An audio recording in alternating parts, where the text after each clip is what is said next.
అనుదినము దేవుని కృపావార్త కొరకు ఎదురు చూస్తున్న ఆత్మీయులారా, నేటి వాగ్దానంగా యోబు గ్రంథం 11వ అధ్యాయం 17వ వచనాన్ని ధ్యానం చేసుకుందాం. అప్పుడు నీ బ్రతుకు మధ్యాహ్న కాల తేజస్సు కంటే అధికముగా ప్రకాశించును, చీకటి కమ్మినను అది అరుణోదయం వలె కాంతిగా నుండును.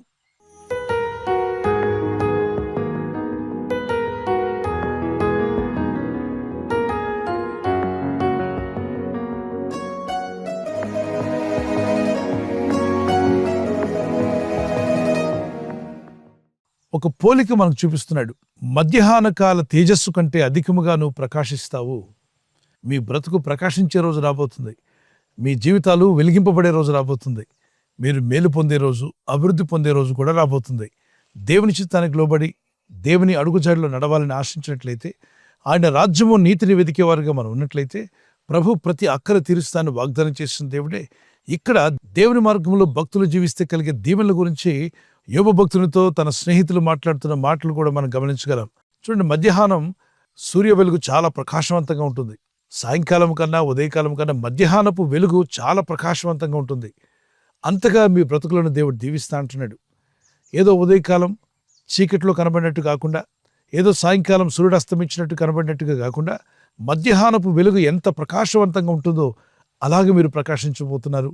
ఆ విధంగా ప్రభు మిమ్మల్ని బలపరచగల శక్తివంతుడు ఆయన. అంతేకాకుండా దాని కింద మాటలు అంటాడు, చీకటి మిమ్మల్ని కమ్మినను అది అరుణోదయం వలె కాంతిగా నుండును. ఈ ఆత్మీయయాత్రలో చీకటి కమ్ముకున్నను కొన్ని శ్రమలు, కొన్ని శోధనలు, బాధలు వచ్చినా అక్కడ వివరిస్తున్నాడు.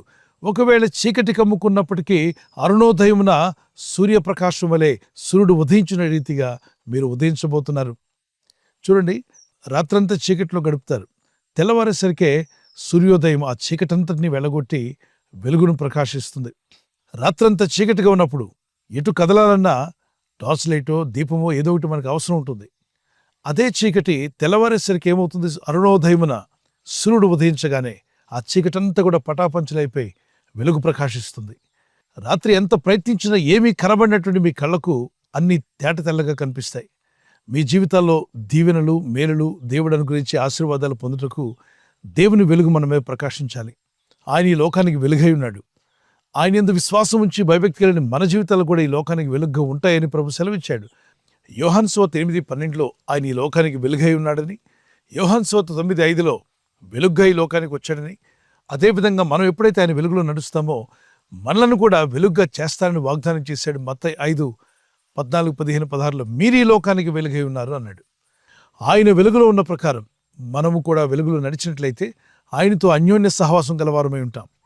అప్పుడు ఆయన కుమారుడు యేసు రక్తము ప్రతి పాపం నుండి మనల్ని పవిత్రులుగా చేస్తుందని వాక్యం సెలవిస్తుంది. 1 యోహాను 1:9 జీవితంలో ఎదురయ్యే చీకటి పరిస్థితుల గురించి మాట్లాడుతున్నాడు. అనారోగ్య బలహీనతలు కావచ్చు, అవమానాలు కావచ్చు, రకరకాలైన శోధనలు ఈ ప్రపంచంలో ఎదురవుతూ ఉంటాయి. అలాంటప్పుడు చీకటి కమ్ముకున్నట్టుగా ఉంటుంది. అయినా కూడా నువ్వు దేవుని యందు భయభక్తి కలిగి ప్రార్థిస్తున్నావు కనుక నీకు ఎదురైన చీకటి కూడా దేవుడు దాన్ని అరుణోదయంగా మార్చేస్తాడు. మీ బ్రతుకుని మధ్యాహ్నపు వెలుగు వలె ప్రకాశింపజేస్తాడు. మీకు ఒకవేళ చీకటి ఎదురైతే భయపడవద్దు, కలవరపడవద్దు, కృంగిపోవద్దు. దేవుని యందు నిరీక్షణ కలిగి ప్రార్థించండి. ఖచ్చితంగా మీకు ఎదురైన చీకటిని అరుణోదయంగా దేవుడు మార్చబోతున్నాడు. దేవుని వెలుగు మీ పైన, మీ పిల్లల మీద, మీ కుటుంబాల మీద, మనందరి మీద ప్రకాశింపచేసి మనల్ని నడిపించే దేవుడు ఆయన. ఆయన ముఖకాంతి మన మీద ప్రకాశింప చేయాలని ప్రార్థించండి. దేవుడు మిమ్మల్ని ఆశీర్వదించి ఇతరులకు ఆశీర్వాదకరంగా, ఇతరులు మేలు పొందే విధంగా, మీరు రక్షణ పొంది ఇతరులను రక్షణ నడిపించేవారుగాను, మీరు వెలిగించబడి ఇతరులను వెలుగులో నడిపేవారుగాను మీరు ఉండబోతున్నారు. ప్రభు కృప మీకు తోడే ఉండును గాక. ఒక కీర్తన పాడుకుందాం పిల్లలు. ఒంటరి అయిన వాడు వేయి మంది అగును, ఎన్నిక లేని వాడు బలమైనట్టి జనమగును. ఒంటరి అయిన వాడు వేయి మంది అగును, ఎన్నిక లేని వాడు బలమైనట్టి జనమగును. ప్రభువే నీకు నిత్యమైన వెలుగుగా ఉండును, నీ దుఃఖ దినములు సమాప్తమగునని ప్రభువే సెలవిచ్చెను. ప్రభువే నీకు నిత్యమైన వెలుగుగా ఉండును, నీ దుఃఖ దినములు సమాప్తమగునని ప్రభువే సెలవిచ్చెను.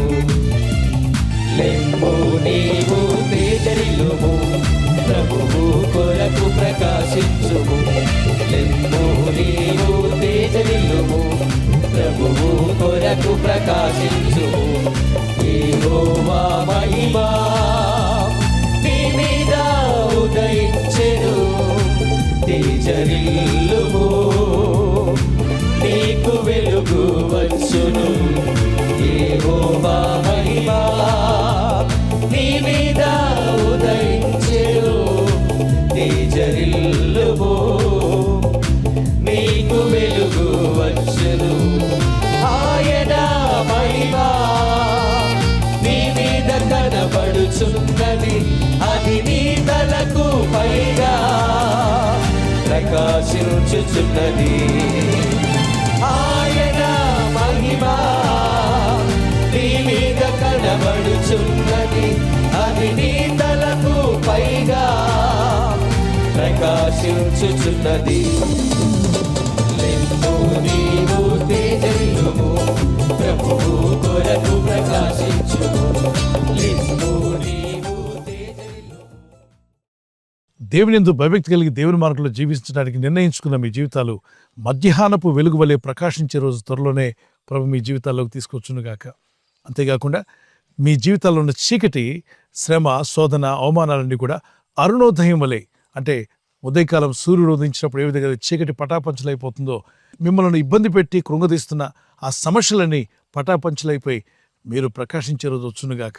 ప్రార్థన చేసుకున్నప్పుడు, పరిశుద్ధమైన మా తండ్రి, పరలోకమందున్న మా తండ్రి, నీ యందు భయభక్తి కలిగి జీవిస్తూ నీ కట్టడలకు లోబడినప్పుడు, నీ మార్గములు, నీ శాసనములను ఆలోచించి మేము ఎప్పుడైతే గైకుంటామో మా జీవితాలను, మా బ్రతుకులను మధ్యాహ్నపు వెలుగు వలె ప్రకాశింపజేస్తానన్నావు ప్రభా. ఒకవేళ చీకటి, శ్రమ, శోధన ఎదురైనప్పటికీ అరుణోదయం వల్లే దాన్ని మార్చివేస్తానన్నావు.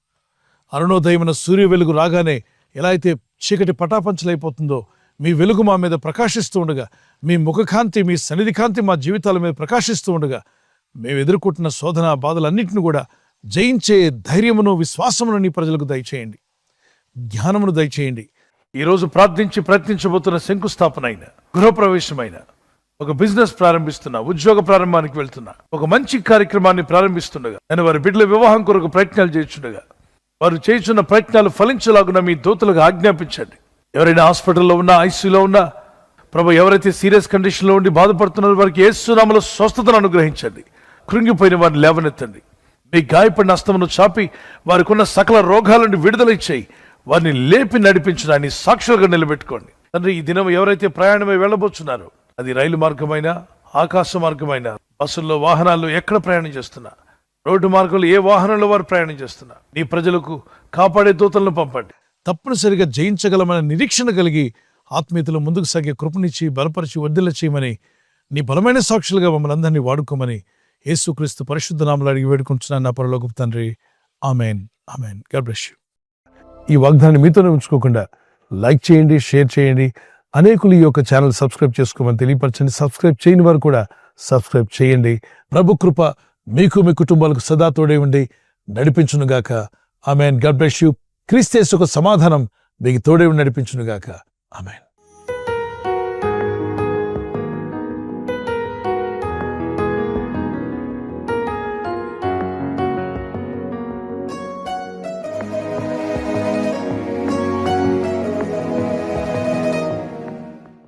ఎవరైతే బర్త్డే జరుపుకుంటున్నారో, happy birthday to you. Many more returns of the day.